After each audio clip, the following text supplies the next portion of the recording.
Welcome to the Worshipped Woman podcast. I am your host, kellykristin. I am a life and relationship coach, deep healing facilitator, and subconscious change expert. On this podcast, we will dive deep into personal growth, transformation, and relationships, releasing patterns of toxicity, codependency, and people-pleasing as we explore what it means to be the worshipped woman. If you are ready to heal, embody your worth, and raise your standards in life and love, you are in the right place. I am so happy to have you here. Now, let's get started. Hello, sisters. Welcome back to the podcast. Kellykristin here. I'm so very happy to have you here, and I'm really excited to get into today's topic. This is a question that I get a lot, but also something that literally like every woman that comes into my world has to deal with on one level or another, and that is going no contact with your toxic ex, with the person that you just can't seem to quit. If you listen to the episode I did with Dr. Janie, that love addiction, where you feel like you just can't get away from this person, you are, you don't even really understand yourself. So first I want to talk about just some things that's all an indication of, and then give you some really practical, good tips for actually how to go no contact, because I think that it's really, really important. So first, I want you to realize that any time that you are feeling like I have to be with this person and it's this person, and maybe you feel like, you know what, I don't even really like them that much, but for whatever reason, I have to reach out to them, and you become like obsessed with them, right? And you just feel this inexplicable pull towards them. That is a clear indication that you are dealing with some of your own wounds. Okay, that's not love. That's not like this is what love is and you just can't live without this person. No, if somebody's treating you badly and part of you feels like, I know this person's not good for me, I know this isn't right, I really don't even like them a lot of times, and you also feel like I have to be with this person, there's just something about them, and why don't they want to be with me, and you have like that anxiety about it, that is clear indication that you have some of your own wounding that is playing out here with this person. Now, I did an episode on the podcast a while back where I talk about, I believe it's titled The Hidden Things That Are Keeping You Stuck in Toxic Relationships. And I really go into what are trauma bonds, what is cognitive dissonance, and how those things play together. Because anytime you're really feeling that pull, that's what's happening. It's that trauma bond. It's that wounded inner child, and things are playing out really in order to be resolved. But when we don't know that's what's happening, it just feels very chaotic and out of control. But those are indications that there's just something bigger at play. And the real thing is that it doesn't even have to do with that person that you're obsessing over, that person you feel like, oh my gosh, I just don't know why, but I love them, or I have to be with them, or I want to know what they're doing. It actually really doesn't matter who they are, because it could be anybody that hits up on that wound within you. And this is coming to head in your life, like it's coming out for you to deal with. You don't have to live that way. You don't have to live in the way where, you have these obsessive, or, people are really into, oh, I'm anxiously attached. And I want to remind you that attachment theory is amazing, and understanding how you might have certain attachments are great, but you can also change how you your attachment style. If you are somebody who is anxious and that's just kind of your baseline, well, you're not going to you don't have to stay anxious for the rest of your life. And I really don't like when people are like, I am anxious. I have an anxious attachment style. That's who I am, because it's like you're clinging to that as your identity, but it doesn't have to be that way, and it can be changed, and it gets changed through relationships where you are mutually met, like with a secure person, where it enables you to be more secure. And when you grow together in security, that's how you guys can, shift. But if you're in a relationship and you are anxious, and maybe you're with somebody who's avoidant, and neither of you are working on that, and you're certainly not working on it together, it's just kind of a recipe for disaster, right? So that's kind of preliminary stuff, right, of what's going on. And when you're separating, and let's say you are that anxious person, or you're just, maybe you don't identify with being anxious, but you definitely identify with like, I don't know why I want to be with this person, but I do. And you go back and forth, back and forth, back and forth, in and out of the relationship. Maybe you block them for 2 days and then you're right back in, and you're just in that cycle. Here, one thing is this: if you are an addict of any kind, and we'll use the AA metaphor here, right? If you know anybody who's been in Alcoholics Anonymous or NA, Narcotics Anonymous, or those kind of programs, right? The foundation of those programs are, you can't have a little bit of alcohol, right? Like an alcoholic can't have a little bit of alcohol. It's not like you can have, one shot and I'll be fine. Like I'll just stop drinking, right? Like alcoholics have a problem that once they start drinking, they don't stop drinking, and then it hinders their life, right? Anytime that we're having, and that's really with any addiction, it's like once we start, we can't stop. We feel out of control and we feel powerless to it, and it's hindering our own life and our own development. That means that you have a problem. So if you think about it in terms of that, if you are to, unblock this person that you blocked so you can stalk them on their Instagram or whatever and see who they're following and do all of these kinds of things like that, it's really like if you were an alcoholic, picking up a bottle of alcohol and like smelling it and romanticizing it, and picking up a martini glass and swirling it around and putting it up to your nose, and then pretending like you're somehow not going to drink it, right? So that's why it's a slippery slope. And this is why no contact is so powerful, because then let's say you're in that place, you unblock them. Well, then all of a sudden something's going to trigger you, something you've seen. And then you want to reach out to them because you want to know, do they still care about you? Do they still do all these things? All of these questions start flooding and flooding and flooding and flooding, right? That's why it's so dangerous. So we want to go no contact with this person. That's how you break the addiction. An alcoholic's not going to pick up a bottle of, a martini, go to the bar, order a martini and sniff it. Like that doesn't even make any sense. So why are you unblocking this person and sniffing around on their Instagram, right? So that's kind of start no contact. No contact means like you block them on their phone number so they can't text you. You block them on WhatsApp. You block them on Instagram. You block them on Facebook. You block them on Snapchat, TikTok. I don't know however many social media apps are in the world, but you block them. And here's the thing. I get that, especially if you're feeling very raw, you are going to have a lot of resistance doing that. You're going to have a lot of resistance doing that. I know I certainly had a lot of resistance doing that when I left my relationship, even though I was like adamant, I am not going back. This was it.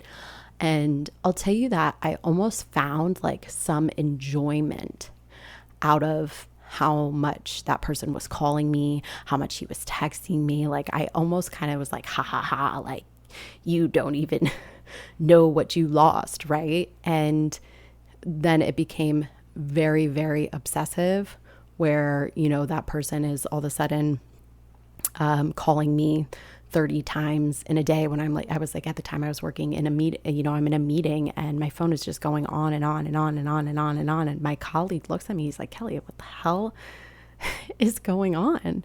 And I was just like, why am I letting this person still interrupt my day? I didn't have any intentions of answering them. I didn't want to interact with them.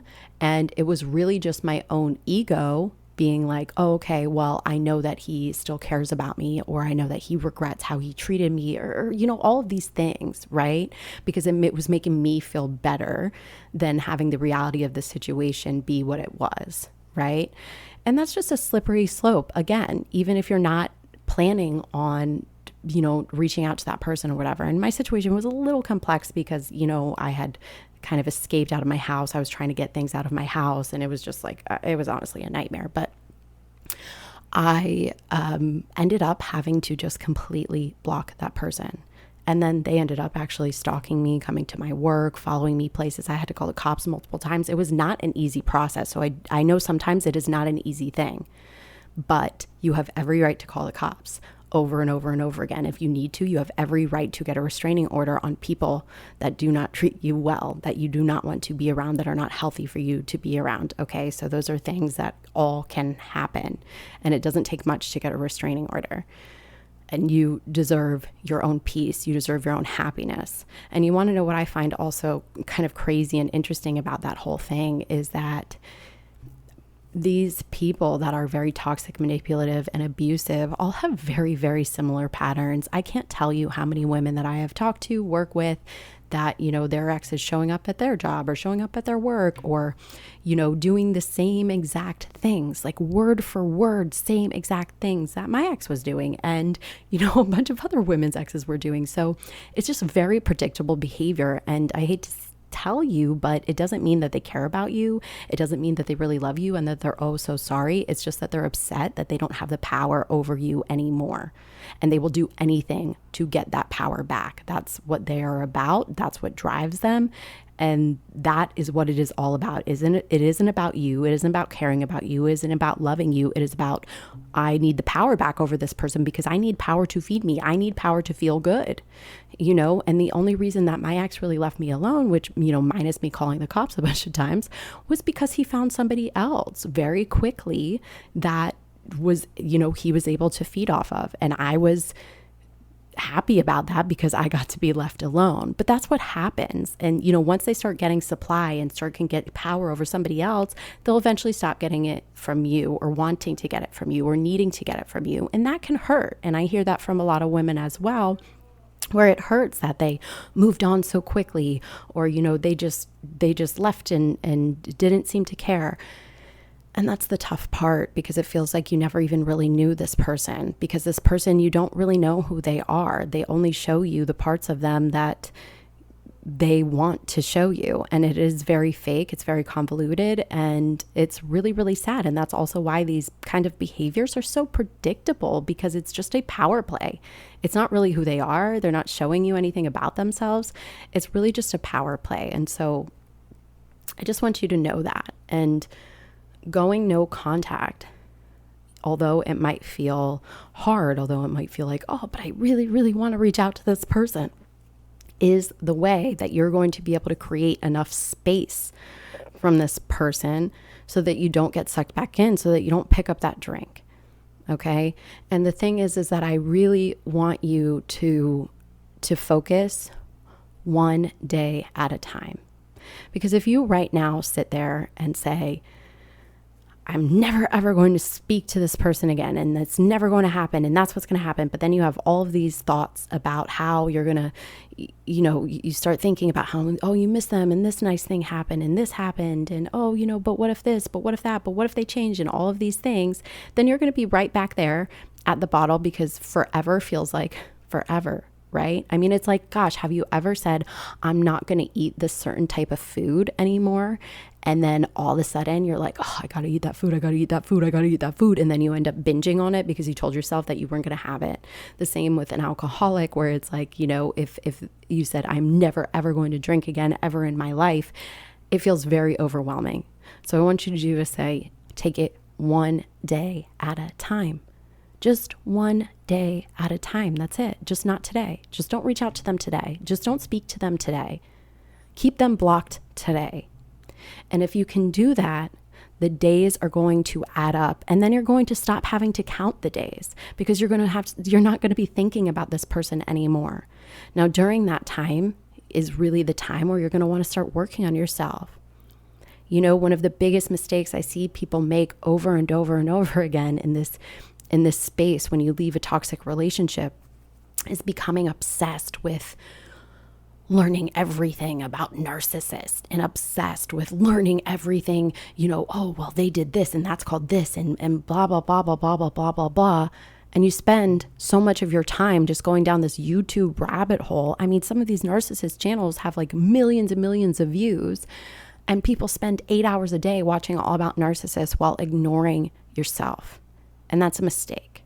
I think learning is great. You need a certain amount of information, but the information that you need is not what is a flying monkey and what is hoovering and what is this and what is, it doesn't fucking matter. It really doesn't matter. And it doesn't even matter if they're a narcissist or not. And it doesn't matter if they have a personality disorder or not. None of that matters. What matters is you, why you stayed with this person, why you accepted behavior that is not okay, and how you are going to move forward and heal in your life. That is what matters. And you want to spend getting a little bit of information about it so you can validate your experience is healthy, it's good. But you need to spend like 90% of your time focused on you, especially when you go no contact. You don't want to go no contact and then devote your life to obsessing about everything that this person was. You want to devote your life to you. You were the most important person in your life. You were the person that you have to live with forever. You want to take care of yourself. And you deserve that. You deserve to be cared for. You deserve to take care of yourself. You deserve to work on yourself. You deserve to heal. And unless you have kids with somebody and you absolutely have to be in contact with them, there's absolutely 0 point, because it's never going to get you anywhere positive. And truthfully, even if you felt like, oh, they were my friend and we shared so much and all this stuff, I don't know how many people are on the planet, like 7.9 billion. You really think that you need to hang around with that one that was treating you like shit, that lied to you, that manipulated you and did all of these things? You don't. You don't need them. And the answer lies within you working on yourself and building up your self-esteem and building up your self-worth and learning what boundaries are and learning what are like the traits of a healthy person and who do I need to be in a relationship with somebody that's actually good for me? And how do you trust yourself, right? Because the thing is that a lot of us, I mean, I can't tell you how many women I've spoken to. It's like they know, I just knew something was off here, or I knew they were lying, or I knew this, or I knew that. But, I just let it slide. I let it slide. How are you going to learn how to trust yourself if you keep telling yourself that you're wrong and keep sacrificing yourself for the sake of these relationships? That's what reclaiming your power is all about. Really establishing a strong personal identity, really rising into your personal power so that you don't allow people to sway you, so that you don't get stuck in these toxic cycles making excuses for people that are really just harming you. You deserve so much more than that. And if you are interested in working through that with me and a small group of women, I really, really invite you to check out the Heal, Rise, Thrive program. It is a group experience that is unlike anything else. It will give you the right information, subconscious change work, embodiment to actually heal, rise into your power, and become a woman who gets to experience the love that you really deserve. So I will link that up in the show notes for you, where you can see a short video where I talk a little bit more about it and see if you want to actually book a call with me to talk about it and see if the program is right for you. I've had so many women go through that program and the results are incredible. It works if you work it, if you show up for yourself, if you say, yes, I'm committed to myself and I'm committed to healing and growing. Really, leaving that kind of relationship can be the biggest and best catalyst for growth in your life. But time passing alone doesn't do anything. It's what you do with that time that matters. So if you're interested in that, I will link that up in the show notes. If you loved what you heard today, you feel like you know somebody else who needs to hear this, I ask that you please share it. It means so much to me when you share these episodes. As always, if you love it, take a screenshot. Let me know you're listening. Tag me on IG at Miss Kellykristin. I love you guys so much, and I'll talk to you